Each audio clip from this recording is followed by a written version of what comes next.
രീതികളും മാറിക്കൊണ്ടിരിക്കുന്ന ഈ കാലഘട്ടത്തിൽ മനുഷ്യർ ചോദിക്കുന്ന ഒരു ചോദ്യമുണ്ട്: ഈ മാറുന്ന ലോകത്തെ മനുഷ്യരെ ശരിയായ രൂപത്തിൽ നയിക്കാൻ കഴിയുന്ന ഒരു ദർശനമുണ്ടോ?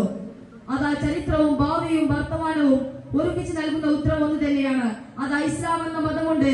ഈ മാറുന്ന കാലഘട്ടം ഏത് മാറുന്ന കാലഘട്ടമായാലും മനുഷ്യരെ ശരിയായ രൂപത്തിൽ നയിക്കാൻ കഴിയുന്നത് ഇസ്ലാം അല്ലാതെ വേറൊരു മതമില്ല. അല്ലാഹു സുബ്ഹാനഹു വ തആല ഖുർആനിലൂടെ പ്രഖ്യാപിക്കുന്നു: നിങ്ങൾക്ക് വേണ്ടി നിങ്ങളുടെ ദീൻ ഞാൻ പൂർണ്ണമാക്കിയിരിക്കുന്നു.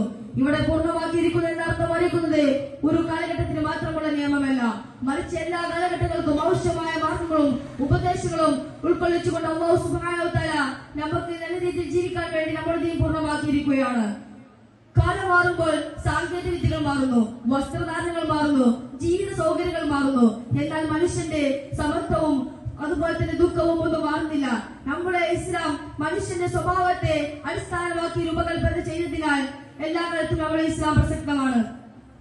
ഒരു മനുഷ്യൻ നിലനിൽക്കുന്ന കാലത്തോളം അവനെ നല്ല രീതിയിൽ നയിക്കാൻ കഴിയുന്ന ഒരു ദൈവിക ജീവിതക്രമമാണ് ഇസ്ലാം. അതുപോലെ തന്നെ ഇന്ന് ഒരുപാട് പ്രശ്നങ്ങൾ ഉണ്ടാകുന്നു.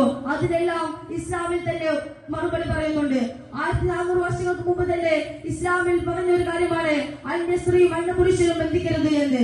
അതായത് ഈ സമകാലിക കാലഘട്ടത്തെ അന്യ സ്ത്രീയും അന്യ പുരുഷനും ബന്ധിക്കുന്നത് കൊണ്ട് ഒരുപാട് പ്രശ്നങ്ങൾ ഉണ്ടാവുകയാണ്.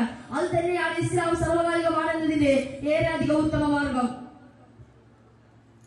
അതുപോലെ തന്നെ ഇസ്ലാം വെറും ആരാധനകളുടെ സമാഹാരം മാത്രമല്ല, മറിച്ച് എല്ലാ കാലഘട്ടത്തിലും പ്രസക്തമായ ഉപദേശങ്ങളും മാർഗനിർദ്ദേശങ്ങളും നൽകുന്ന മതമാണ് ഇസ്ലാം.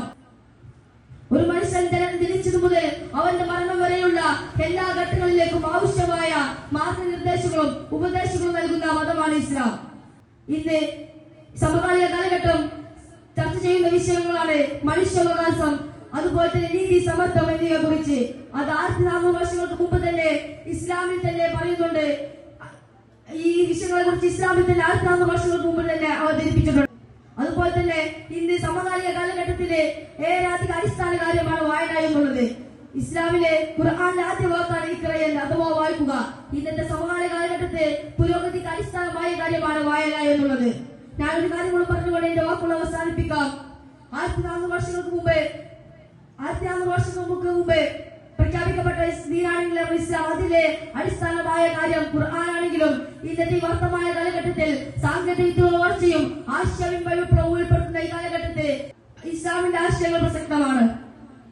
അല്ലാഹു സുബ്ഹാനഹു വ തആല ഇസ്ലാമിലെ ആശയങ്ങളും മാർഗങ്ങളും അനുസരിച്ച് ജീവിക്കാൻ തൗഫീഖ് നൽകുമാറാകട്ടെ.